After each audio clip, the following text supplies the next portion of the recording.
ഞങ്ങളും ക്രൂശിക്കപ്പെട്ട ക്രിസ്തുവിനെ പ്രസംഗിക്കുന്നു. ദൈവത്തിൻ്റെ പരിശുദ്ധനാമം മഹത്വപ്പെടട്ടെ. ദൈവത്തിന് സ്തോത്രം. കൂരിരുൾ താഴ്വര 23 സങ്കീർത്തനത്തിൽ കൂരിരുൾ താഴ്വര എന്ന് പറഞ്ഞിരിക്കുന്നത് ഇംഗ്ലീഷ് ബൈബിളിൽ വായിക്കുമ്പോൾ മരണനിഴൽ താഴ്വര എന്നാണ് അർത്ഥമാക്കുന്നത്. The valley of the shade of death. The valley of the shade of death, മരണനിഴൽ താഴ്വര. കൂരിരുൾ താഴ്വര മരണനിഴൽ താഴ്വരയാണ്. നാം എല്ലാവരും ഈ മരണനിഴൽ താഴ്വരയിൽ കൂടിയാണ് യാത്ര ചെയ്യുന്നത്. ഏത് പ്രായത്തിലും മരണം വരാം, ഏത് പ്രായത്തിലും. ഇന്നപ്പോഴേ വരൂ, ഇന്ന വിധത്തിലേ വരുമെന്നില്ല, ഒരു നിശ്ചയവുമില്ല, ഒന്നിനും നിശ്ചയവുമില്ല.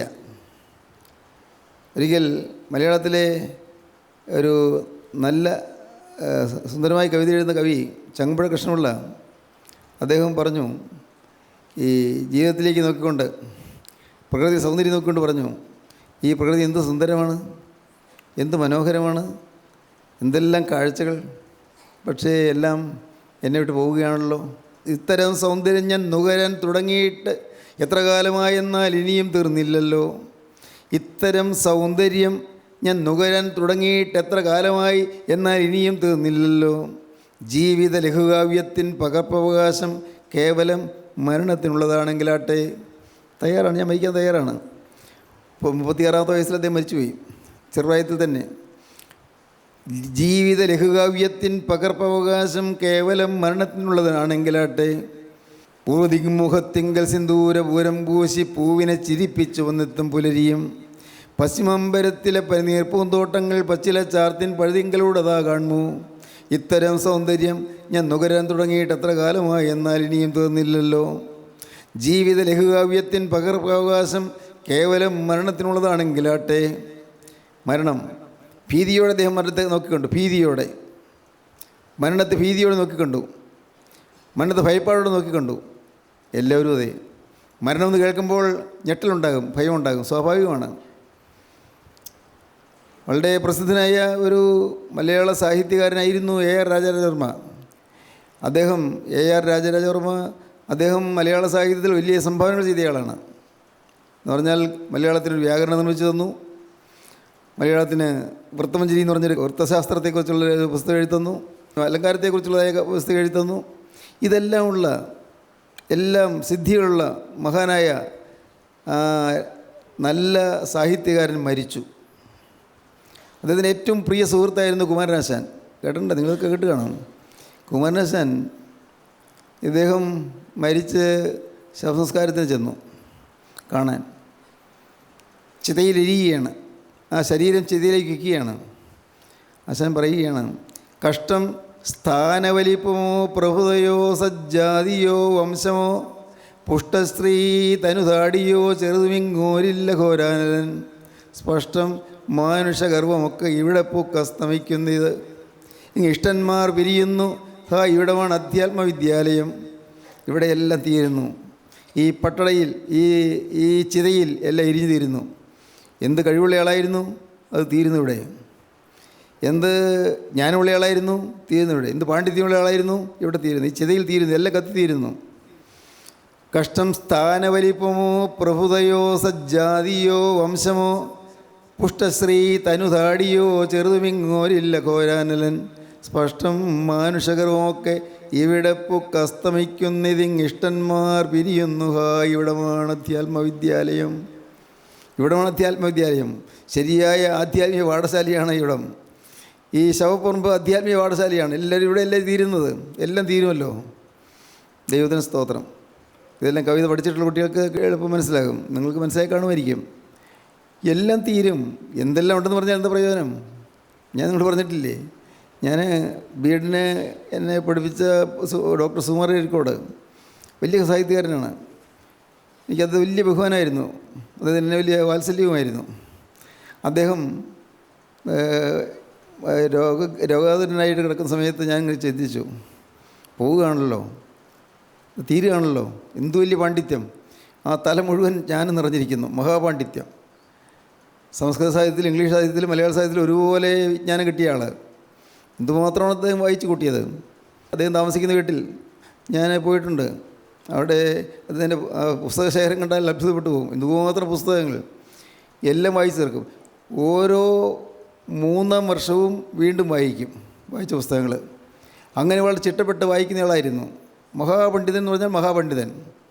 പക്ഷേ തീർന്നുപോയില്ലേ? ആളങ്ങ് പോയതോടുകൂടി എല്ലാം തീർന്നില്ലേ? പാണ്ഡിത്യമുണ്ട്, മഹാജ്ഞാനമുണ്ട്, തത്വശാസ്ത്രത്തിൽ നല്ല നിറഞ്ഞ അറിവുണ്ട്. പക്ഷെ പോയില്ലേ? മരണത്തിനിഴൽ താഴ്വര. നമുക്കിവിടെ എന്തെല്ലാമുണ്ടെന്ന് പറഞ്ഞാൽ എന്താണ്? എന്തെല്ലാം ഉണ്ട്. പേരുണ്ടായിരിക്കും, പെരുമയുണ്ടായിരിക്കും, ധനമുണ്ടായിരിക്കും, സമ്പത്തുണ്ടായിരിക്കും, സൗകര്യങ്ങളുണ്ടായിരിക്കും, സാഹചര്യങ്ങളുണ്ടായിരിക്കും, പ്രിയപ്പെട്ടവരുണ്ടായിരിക്കും, ബന്ധുബലം എല്ലാം ഉണ്ട്. ഏതെങ്കിലും കാര്യം വന്നാൽ ഓടിച്ചെന്ന് രൂപ ചോദിക്കാൻ പറ്റിയ ആളുകളുണ്ടായിരിക്കും. പക്ഷേ എല്ലാം ഇന്ന് ഈ സ്വാധീനങ്ങളിൽ നിന്നെല്ലാം ഇന്ന് ഈ ഭൂമിയിൽ വെച്ചുണ്ട്. പക്ഷേ എല്ലാം തീരും ശവക്കുഴിയിൽ, എല്ലാം തീരും ശവപ്പറമ്പിൽ. ദൈവത്തിന് സ്തോത്രം. ദൈവത്തിൻ്റെ വലിയ നാമമഹത്വപ്പെടട്ടെ. പ്രിയപ്പെട്ടവരെ, ഇതൊക്കെ വെറുതെ കേട്ടുപോകരുത്. നിങ്ങൾ ചിന്തിക്കണം. നിങ്ങൾ അവനവൻ്റെ ജീവിതത്തോട് ചേർത്ത് ചിന്തിക്കുന്നത്. ഞാനങ്ങനെയാണ് ചിന്തിക്കുന്നത്. ഒരു ദിവസം ഞാൻ അങ്ങോട്ട് കണ്ണടയും. പിന്നെ എന്തെല്ലാം ഉണ്ടെന്ന് പറഞ്ഞിട്ട് എന്താ കാര്യം? ശരി, നിങ്ങൾക്കവർക്ക് ഇവിടെ ഏത് കൂട്ടായ്മയിലുള്ള ദൈവങ്ങൾക്ക് എന്നെ സ്നേഹമുണ്ട്, തീർച്ചയായിട്ടും എന്നെക്കുറിച്ച് വളരെ ഒരു ആദരവും ഒക്കെ ഉണ്ട്. എന്ന് പറഞ്ഞാൽ എന്താ പ്രയോജനം? തീർന്നില്ലേ? മരിക്കുന്നതോടുകൂടി എല്ലാം തീരല്ലേ? അതൊന്നും അക്കരയ്ക്ക് കൊണ്ടുപോയില്ലല്ലോ. എല്ലാവരുടെയും ആദരവ് സ്നേഹമുണ്ടെന്ന് പറഞ്ഞാൽ എന്താ പ്രയോജനം? യേശുക്രിസ്തുവിൻ്റെ ഉള്ളിൽ ഇല്ലെങ്കിൽ എല്ലാം പോയില്ലേ? യേശുക്രിസ്തു എന്ന നിത്യധനം എനിക്ക് ഹൃദയത്തിലില്ലെങ്കിൽ എന്തെല്ലാം പൂജ്യമല്ലേ? ക്രിസ്തു എന്ന ധനം, ക്രിസ്തു എന്ന സമ്പത്ത്. മരണനിഴൽ താഴ്വരയിൽ കൂടി നടന്നാൽ ഞാൻ അനർത്ഥവും ഭയപ്പെടുകയില്ല. അബ്ശാലോം ദാവീദിനെ വേട്ടയാടി, ശൗൽ രാജാവ് ദാവീദിനെ വേട്ടയാടി കൊല്ലാൻ നോക്കി. ശൗൽ രാജാവ് സൈന്യത്തെ മുഴുവൻ ദാവീദിനെതിരെ അയച്ചു. സൈന്യത്തെ മുഴുവനും അയച്ചു. സൈന്യം മുഴുവനും ദാവീദിൻ്റെ പുറകെ ചെന്നു. ദാവീദ് എന്ത് ചെയ്യും? ഒരു 10-40 പേരുണ്ടായിരുന്നു. അവരെയും കൊണ്ട് ദാവീദ് അങ്ങ് കാടും മലയും കടന്നു ഓടി രക്ഷപ്പെട്ടു, ജീവരക്ഷാർത്ഥം. രാജാവാണ്, കൊട്ടാരക്കെട്ടിൽ കിടന്നവനാണ്, നല്ല സുഖശയ്യയിൽ കിടന്നവനാണ്. എന്നാൽ ഇപ്പോൾ ഇന്ന് കിടക്കുന്നത് അവൻ വെറും തറയിൽ, കല്ലും പൂഴിയുമുള്ള ഒരു ഗുഹയ്ക്കകത്ത് പ്രാണരക്ഷാർത്ഥം ഓടിയതാണ്. ദൈവത്തിന് സ്തോത്രം. ദൈവത്തിന് വലിയ നാമം മഹത്വപ്പെടട്ടെ. ഓരോ ദിവസവും എന്തെല്ലാം വാർത്തകളാണ് നാം കേൾക്കുന്നത്. ഞെട്ടിപ്പോകുന്നു, സങ്കടമുണ്ട്. ഓർത്തുകൊള്ളൂ, ഒട്ടും പ്രതീക്ഷിക്കാത്ത വിധത്തിലായിരിക്കും മരണം വരുന്നത്. നാം ആരും പ്രതീക്ഷിക്കുന്നില്ല. ഒരിക്കലും നാം പ്രതീക്ഷിക്കാത്ത വഴിയിൽ കൂടിയായിരിക്കും മരണം വരുന്നത്. അങ്ങനെ വഴിയിൽ കൂടി വരുമെന്ന് ഒരിക്കലും ചിന്തിക്കാൻ സാധ്യമല്ല. ദൈവത്തിന് സ്തോത്രം. സഹോദരങ്ങളെ, നാം എല്ലാവരും മരണനിഴൽ താഴ്വരയിൽ കൂടി പോകുന്നവരാണ്. മരണത്തിൻ്റെ നിഴലുള്ള താഴ്വര. പ്രിയപ്പെട്ടവർ വിട്ടുപോയവർക്കറിയാം അതിൻ്റെ വേദന. പ്രിയപ്പെട്ടവർ വിട്ടുപോയവർ, അപ്പൻ മരിച്ചു പോയവർക്കറിയാം അതിൻ്റെ വേദന. അമ്മ മരിച്ചു പോയവർക്കറിയാം അതിൻ്റെ വേദന. ഭർത്താവ് മരിച്ചു പോയവർക്കറിയാം അതിൻ്റെ വേദന. മരണനിഴൽ താഴ്വര. മക്കൾ നഷ്ടപ്പെട്ടു പോയവർക്കറിയാം അതിൻ്റെ വേദന. ചിന്തിക്കാൻ പറ്റില്ല. ഓർത്തോർത്തിരുന്ന് കരയാവുന്നല്ലേ ഉള്ളൂ. എന്ത് ചെയ്യാൻ പറ്റും? ഒരാളെന്നോട് പറഞ്ഞു, സാറേ, ഞങ്ങൾ രണ്ടുപേരും സംസാരിച്ചുകൊണ്ടിരിക്കുകയായിരുന്നു, വർത്തമാനം പറഞ്ഞുകൊണ്ടിരിക്കുകയായിരുന്നു. ഞങ്ങൾക്ക് വേറെ പ്രത്യേക പ്രശ്നങ്ങളൊന്നുമില്ല. മക്കൾ വിദേശത്താണ്. ഞങ്ങൾക്ക് വേലക്കാരുണ്ട്, സൗകര്യമുണ്ട്. അതായത് വീട് ഞാൻ കണ്ടിട്ടുണ്ട്, അകത്ത് പോയിട്ടില്ല. ഞാൻ റോഡിൽ നിന്ന് കണ്ടിട്ടുണ്ട്. മനോഹരമായ ഭവനം. ദൈവത്തിന് സ്തോത്രം. അദ്ദേഹം പറഞ്ഞു, സാറേ, ഞങ്ങൾ സംസാരിച്ചുകൊണ്ടിരുന്നപ്പോൾ ചിരിച്ച് വർത്താനം പറഞ്ഞുകൊണ്ടിരിക്കുകയാണ്. അപ്പോൾ എപ്പോഴും ഞാൻ നോക്കിയപ്പോൾ അവൾ പയ്യെ ചാഞ്ഞ് വരുന്നു എൻ്റെ ദേഹത്തേക്ക്. സാർ, ഞാൻ നോക്കിയപ്പോഴേക്കും അവൾ തീർന്നു, മരിച്ചു കഴിഞ്ഞിരുന്നു. ഒട്ടും പ്രതീക്ഷിച്ചില്ല. പറയുമ്പോൾ അദ്ദേഹത്തിൻ്റെ വാക്കുകൾ വിഴുങ്ങുന്നു, ഗദ്ഗതം, തൊണ്ടയിടറുന്നു. പ്രിയപ്പെട്ടവരെ, ഇങ്ങനെ ഓരോന്നോരോന്ന് ഓർക്കാനില്ലേ നമുക്ക്? മരണനിഴൽ താഴ്വര. മരണനിഴൽ താഴ്വരയിൽ കൂടി നടന്നാലും ഞാൻ ഒരനർത്ഥവും ഭയപ്പെടുകയില്ല. മരണനിഴൽ താഴ്വരയിൽ കൂടി നടക്കും. അഹരോൻ്റെ മരണശേഷം മോശ അഹരോൻ്റെ ശവക്കുഴിയിൽ നിന്നുകൊണ്ട്, ശവക്കുഴി അരികത്ത് നിന്നുകൊണ്ട്, അഹരോൻ്റെ സംസ്കാര സമയത്ത് മോശ പാടിയ സങ്കീർത്തനമാണ് 90 സങ്കീർത്തനം. ദൈവത്തിന് സ്തോത്രം. 90 സങ്കീർത്തനം. മോശ ഒരു സങ്കീർത്തനം പാടുകയാണ്. മോശ അവിടെ നിന്നുകൊണ്ടൊരു വിലാപഗാനം പാടുകയാണ്. വിലാപഗാനം, ഒരു ശോകഗാനം പാടുകയാണ്. സ്വന്തം സഹോദരൻ, ജ്യേഷ്ഠൻ, 3 വയസ്സ് പ്രായം കൂടുതലുള്ള അഹരോൻ്റെ ആ ശവസംസ്കാര സമയത്ത് ശവക്കുഴിയുടെ അരികത്ത് നിന്നുകൊണ്ട് മോശ പാടുന്ന സങ്കീർത്തനമാണ് 90 സങ്കീർത്തനം. വായിക്കൂ 90 സങ്കീർത്തനം. കർത്താവേ, നീ തലമുറ തലമുറയായി ഞങ്ങളെ സങ്കേതമായിരിക്കുന്നു.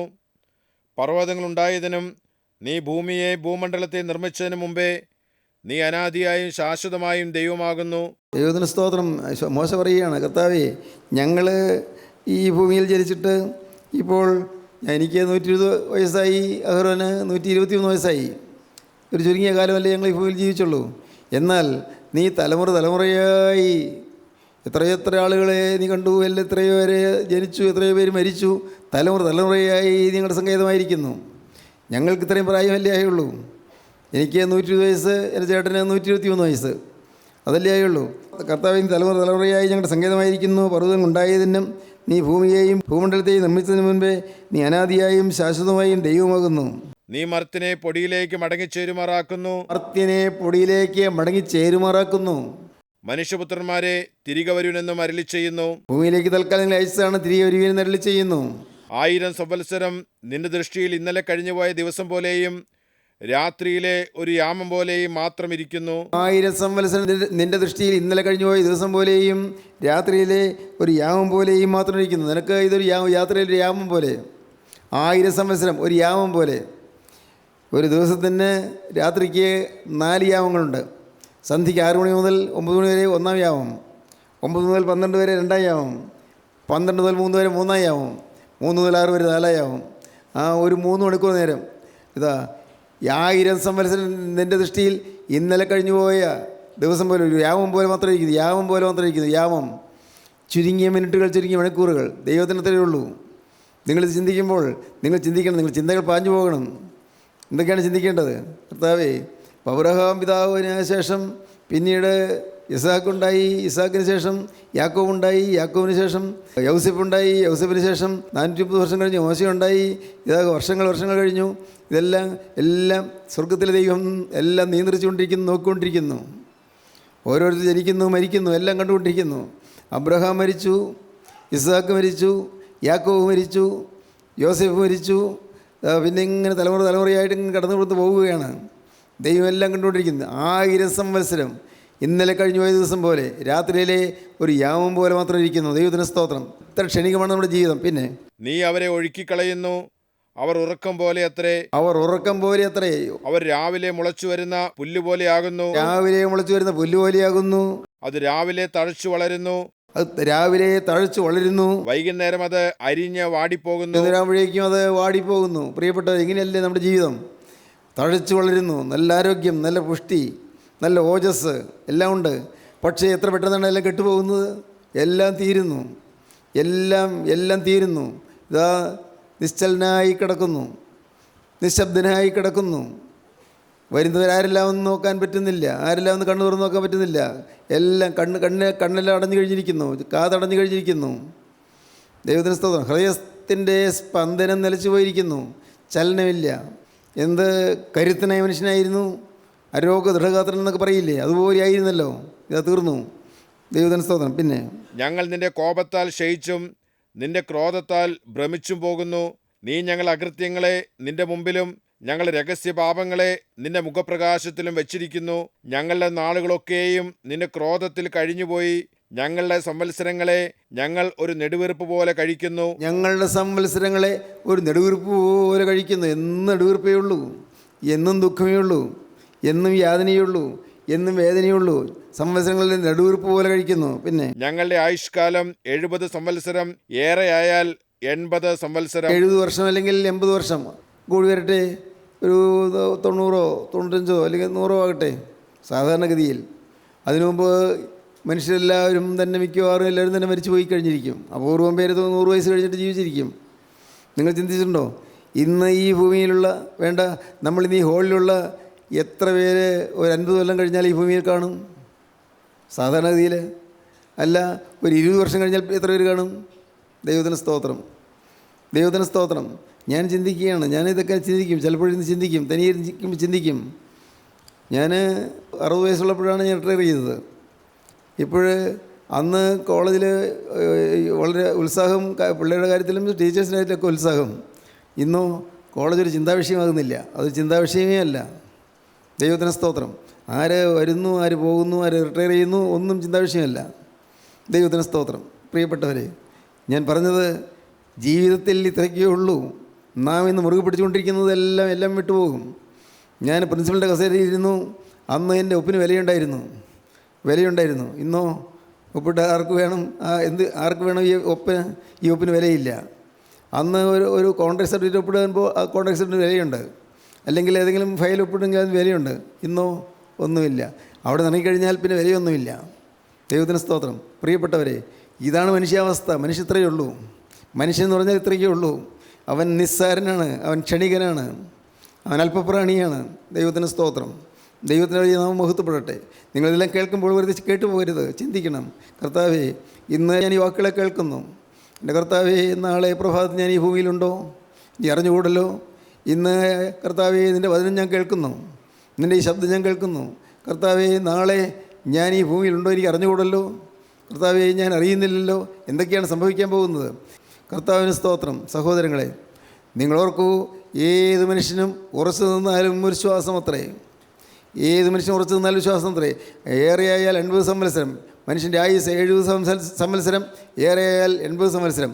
39 സംഘത്തിൽ വായിക്കുമ്പോൾ കാണാം. 39 സംഘത്തിൽ പറയും 4 വാക്യം മുതൽ, യഹോവേ, എൻ്റെ അവസാനത്തെയും എൻ്റെ ആയുസ് എത്ര എന്നതിനെയും എന്നെ അറിയിക്കണമേ. യഹോവേ, എൻ്റെ അവസാനത്തെയും എൻ്റെ ആയുസ് എത്ര എന്നതിനെ അറിയിക്കണമേ. ഞാൻ എത്ര ക്ഷണികനെന്ന് ഞാൻ അറിയുമാറാകട്ടെ. ക്ഷണികനെന്ന് ഞാൻ അറിയുമാറാകട്ടെ. ഇതാ, നീ എൻ്റെ നാളുകളെ 4 വിരൽ നീളമാക്കിയിരിക്കുന്നു. നീ എൻ്റെ നാളുകളെ 4 വിരൽ നീളമാക്കിയിരിക്കുന്നു. എൻ്റെ ആയുസ് നിന്റെ മുമ്പാകെ ഏതുമില്ലാത്തതുപോലെ ഇരിക്കുന്നു. ആയുസ് നിന്റെ മുമ്പാകെ ഏതുമില്ലാത്തതുപോലെ ഇരിക്കുന്നു. ഏത് മനുഷ്യനും ഉറച്ചു നിന്നാലും ഒരു ശ്വാസമത്രേ. ഏത് മനുഷ്യനും ഉറച്ചു നിന്നാലും ഒരു ശ്വാസമത്രേ. മനുഷ്യരൊക്കെയും വെറും നിഴലായി നടക്കുന്നു നിശ്ചയം. ഒക്കെയും ഒരു നിഴലായി നടക്കുന്നു നിശ്ചയം. അവർ വ്യർത്ഥമായി പരിശ്രമിക്കുന്നു നിശ്ചയം. വ്യർത്ഥമായി പരിശ്രമിക്കുന്നു നിശ്ചയം. അവൻ ധനം സമ്പാദിക്കുന്നു, ധനം സമ്പാദിക്കുന്നുണ്ട്, ആർ അനുഭവിക്കും എന്നറിയുന്നില്ല. ആരനുഭവിക്കുന്നറിയുന്നില്ല. പ്രിയപ്പെട്ടവരെ, ധനം സമ്പാദിക്കുന്നു, ആരനുഭവിക്കുന്നറിയുന്നില്ല. ദൈവത്തിന് സ്തോത്രം. ദൈവത്തിൻ്റെ നാമം മഹത്വപ്പെടട്ടെ. നമ്മുടെ വേദപുസ്തകം നമ്മുടെ അലമാരിയിരിക്കും, അല്ലെങ്കിൽ മേശയിലിരിക്കും, നമുക്ക് പോകും. നമ്മുടെ ഷർട്ടുകൾ, നമ്മുടെ അല്ലെങ്കിൽ സാരികളോ, അതെല്ലാം അവിടെ പെട്ടിക്കകത്തിരിക്കും. അതെല്ലാം ഞാനെന്ന് പറയുന്ന മനുഷ്യൻ പറന്നു പോകും, ഇല്ലേ? നമുക്ക് ഉണ്ട് എന്ന് കരുതുന്നതായി എല്ലാം ഇവിടെ പോകും, ഇവിടെ തീരും. കൂടെ പോരാൻ ആരുണ്ട്? കർത്താവായ യേശു മാത്രം. സ്തോത്രം. യേശു കൂടെ പോരും. നിങ്ങൾ വിശ്വസിക്കുമോ പ്രിയപ്പെട്ടവരെ? കാരണം നാം വിശ്വാസിയാണെങ്കിൽ, ഞാൻ വിശുദ്ധനാണെങ്കിൽ, കർത്താവിൻ്റെ രണ്ടാമത്തെ വരയിൽ ഉയർത്തെഴുന്നേൽക്കും. ഇന്ന് ശവക്കുഴിയിൽ മയങ്ങുന്നു, ഉറങ്ങുന്നു, ശവക്കുഴിയിൽ നിദ്രകൊള്ളുന്നു. എന്നാൽ ഈ ശരീരം ഉയർത്തെഴുന്നേൽക്കും.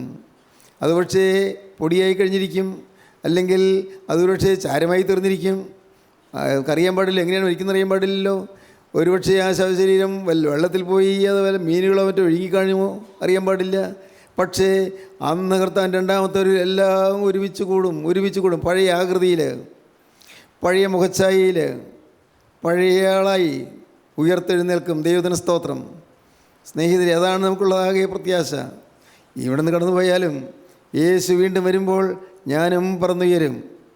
അന്ന് നമ്മുടെ പ്രിയപ്പെട്ടവരെ നാം കാണും. കർത്താവിന് സ്തോത്രം. നാം വിശുദ്ധരാണെങ്കിൽ, നമ്മൾ വാങ്ങിപ്പോയ വിശുദ്ധന്മാരെ, അവരെ നാം കാണും. കർത്താവിന് സ്തോത്രം.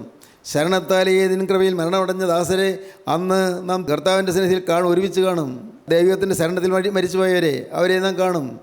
നാം കൃപയുടെ ശരണത്തിൽ മരിച്ചു പോയാൽ, അല്ല ഇന്നത്തെ രീതിയിൽ നാം പാവം ചെയ്ത് ജീവിച്ച് മരിച്ചു പോയാലോ, പാവം മാറാതെ, അകൃത്യം മാറാതെ, ലംഘനം ക്ഷമിക്കപ്പെടാതെ ഈ ഭൂമിയിൽ നാം കടന്നു പോയാലോ, സംഭവിക്കുന്നതാണ്, നാം ആ കല്ലറയിൽ തന്നെ കിടക്കും. ആ ശവക്കുഴിയിൽ തന്നെ കിടക്കും. ആ കല്ലറ തുറക്കുകയില്ല. ആ കല്ലറ തുറക്കുന്നൊരു ദിവസമുണ്ട്. രണ്ടാമത്തെ പുനരുത്ഥാനമാണ്. അത് ആത്മാവിൻ്റെ മരണമാണ്, എന്നേക്കുള്ള മരണമാണ് രണ്ടാമത്തെ പുനരുത്ഥാനം. ഒന്നാമത്തെ പുനരുത്ഥാനത്തിൽ പങ്കുള്ളവൻ ഭാഗ്യവാനും വിശുദ്ധനുമാകുന്നു. സഹോദരങ്ങളെ, നമ്മുടെ ജീവിതത്തിൽ നമുക്ക് ഒന്നാമത്തെ പുനരുത്ഥാനത്തിൽ പങ്ക് കിട്ടണം. ഇന്ന് ഞാൻ മരിച്ചു പോയാൽ എൻ്റെ ശരീരം ഉയർത്തെഴുന്നേൽക്കുമെന്നുള്ളതായി ഒരു ഉറപ്പ് നിങ്ങൾ കിട്ടണം. എൻ്റെ ശരീരം വിശുദ്ധന്മാരുടെ നിരയിൽ നിൽക്കുമെന്ന് ഉറപ്പ് കിട്ടണം. വിശുദ്ധന്മാർ പറന്നു വീരുമ്പോൾ, വിശുദ്ധന്മാരായി വാങ്ങിപ്പോയവർ ഉയർത്തെഴുന്നേറ്റ് പറക്കുമ്പോൾ, ആ കൂടെ ഞാനും ചേരും. ആ സംഘത്തിൽ ഞാനും ചേരും. അന്ന് അബ്രഹാം പിതാവിനെ ഞാൻ കാണും. ഞാനന്ന് നോഹയെ കാണും. അന്ന് ഞാൻ മോശയെ കാണും. ഹല്ലേലൂയ. ദൈവത്തിന് സ്തോത്രം. ദൈവത്തിന് സ്തോത്രം. പ്രിയപ്പെട്ടവരെ, അന്ന് വിശുദ്ധന്മാരെ കാണും. അന്ന് പത്രോസിയായി കാണും, പൗലോസിയായി കാണും. അന്ന് തോമസിയായി കാണും, യോഹന്നസിയായി കാണും. ദൈവത്തിന് സ്തോത്രം. അന്ന് വിശുദ്ധന്മാരെ കാണും. ഞാൻ വിശ്വസിക്കുന്നു അന്ന് ഞങ്ങളെ ആത്മീയം പഠിപ്പിച്ച ഞങ്ങളുടെ പപ്പായെ കാണും. സ്തോത്രം. ദൈവത്തിന് വലിയ നാമം മഹത്വപ്പെടട്ടെ. പ്രിയപ്പെട്ടവരെ, നിങ്ങൾക്ക് ഈ പ്രത്യാശയുണ്ടോ? എപ്പോൾ കടന്നു പോയാലും, എൻ്റെ കർത്താവേ, നിന്നിൽ ശരണത്താൽ ഞാൻ കടന്നു പോകും, നിന്നിൽ ആശ്വസിച്ച് ഞാൻ കടന്നു പോകും, നിൻ്റെ ആശാബന്ധത്തിൽ ഞാൻ കടന്നു പോകും, നിൻ്റെ ശരണത്തിൽ ഞാൻ കടന്നു പോകും. കർത്താവേ, നിന്നിൽ ശരണത്താൽ നിദ്രയിലായി അങ്ങനെ നിൻ്റെ വരവിന് കാക്കുന്ന വ്രതന്മാരുടെ കൂട്ടത്തിൽ ഞാനും ചേരും. ദൈവത്തിന് സ്തോത്രം. ഇന്ന് ഇത് കേട്ടുകൊണ്ടിരിക്കുമ്പോൾ തന്നെ നിങ്ങൾക്ക് തീരുമാനിക്കണം, എല്ലാം പോകട്ടെ, എല്ലാം പുറകിലേക്ക് മാറട്ടെ, നമ്മുടെ ഭൗമിക ചിന്തകളെല്ലാം മാറട്ടെ. ഒരേ ഒരു ചിന്ത, കർത്താവേ, എൻ്റെ താഴ്വരയിൽ കൂടി ഞാൻ പോയാലും ഒരനർത്ഥവും ഞാൻ ഭയപ്പെടുകയില്ല, കാരണം നീ എന്നോട് ഇരിക്കുന്നുവല്ലോ. എൻ്റെ ഹൃദയത്തിൽ നീയുണ്ട് യേശുവേ, എൻ്റെ ഹൃദയത്തിൽ നീയുണ്ട്, നീ എൻ്റെ ഉള്ളത്തിൽ വസിക്കുന്നുണ്ട്. കർത്താവേ, ഇന്ന് കർത്താവേ, ഞാൻ തിരുമുമ്പാകെ വരുമ്പോൾ ഞാൻ ലജ്ജയോടെ ഓർക്കുന്നു, എത്രയോ കാലം നീ എൻ്റെ പിന്നാലെ എൻ്റെ ഹൃദയത്തിൽ വരാൻ നീ ആഗ്രഹിച്ച് നടന്നു. എത്രയോ കാലം എൻ്റെ ഹൃദയത്തിൽ പ്രവേശിക്കാൻ നീ ആഗ്രഹിച്ചു, ഞാനോ നിനക്ക് തുറന്നു തന്നില്ല. എന്നാൽ എൻ്റെ ഹൃദയത്തിൻ്റെ സാക്ഷ തുറന്ന്, എൻ്റെ ഹൃദയത്തിൻ്റെ പൂട്ട് തുറന്ന് ഇതാ ഞാൻ നിന്നെ എതിരേൽക്കുകയാണ്. യേശുവേ, ഇന്ന് എൻ്റെ ഹൃദയത്തിലേക്ക് വരണമേ. നാഥ, ഇന്ന് എൻ്റെ ഈ ഹൃദയത്തിലേക്ക് വന്ന്, ഈ പാപിയായ എൻ്റെ ഹൃദയത്തിലേക്ക് വന്ന് എന്നെ വിശുദ്ധനാക്കി തീർക്കണമേ.